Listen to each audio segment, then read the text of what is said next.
let's get some further perspective. We can now head to Cass Sunstein, Professor of Law at Harvard University and author of the upcoming publication, Separation of Powers, How to Preserve Liberty in Troubled Times. That's set for February publication. Cass, thank you so much for joining us. In your book that's coming up, you're going to be echoing James Madison. He says concentrating legislative, executive and judicial powers in a single authority is the very definition of tyranny. I guess you're going to need a few more chapters after these latest events, even today. Well, I think the basic theory, which comes from Europe and Montesquieu, is pretty solid and lasts under difficult times and even under not so difficult times. And the idea is that there are no kings in a system that is committed to freedom, that the president or the prime minister has to follow the law, that there are independent constraints through the judiciary on what the leading authorities have to do. And as Bob Dylan sang, sometimes even the president of the United States has to stand naked, which isn't about clothing, but which is about limited authority. But how do you get both the legislature and the judiciary to hold the president to account in Donald Trump's America? Well, our independent judiciary is flourishing in the sense that the Trump administration has lost a number of times in court. It looks like it's going to lose pretty soon in a case involving the president's authority over our Federal Reserve. What you're observing now, which is a political protest, is a tribute to freedom of speech, which courts, independent courts, are safeguarding, even in the face of presidential, let's say, concern, potentially overreach. So the separation of powers as of 2026 is doing its work. Things aren't perfect, but they are much better than they would be if we didn't have an independent judiciary. How much of that is down to the wording in the Constitution? I want to take you back to the likes of James Madison and even the founding fathers. I mean, how strong is that Constitution and how strong did it need to be in order for what we're seeing right now to protect the people? You're looking out the window of my house, which is where the American Revolution literally started. I'm speaking from Concord, Massachusetts. And the Constitution, really some of the thinking was born in Massachusetts.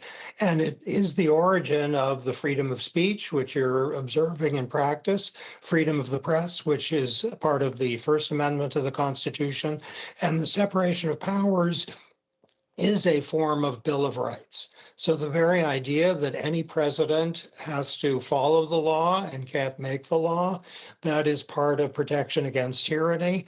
And the world saw in 1930s, to its detriment, what happens when the separation of powers collapses. But many people will still argue, especially critics of Donald Trump, that the president has gone further than most to merge the powers together and hold them all under the executive branch, which you have argued in your book is the most dangerous form of power. What further words would you use to assure them that even under Donald Trump, that can't be the case? Well, there are no assurances in this world, at least in the political domain. So the arc of human history shows that dangers are real. You can manage risk and reduce risks. The fact that the United States has endured as a democracy as long as it has is a tribute to the power of the separation of powers. The fact that the Trump administration has lost numerous cases in court is a tribute to the system of separation of powers. It's too soon to tell what the future will bring, but we do have a document and a culture in place. Thank you, France. Thank you, the United Kingdom, which are the origin of much of this thinking. Thank you, Germany, which is an origin too. Thanks to these forms of thinking, which are embodied in our founding document, the risk probably can be managed. Yet, Donald Trump has gone over the heads of Congress for things like Venezuela, very much unilateral action. As far as the White House is concerned, there is fear that this federal deployment is also another version of that. How can you then make sure that the judiciary is observed by the executive? The Trump administration has said it will comply with the law. It has said that publicly, and it has said that to the judges themselves. So there hasn't been a statement that the president will violate judicial orders.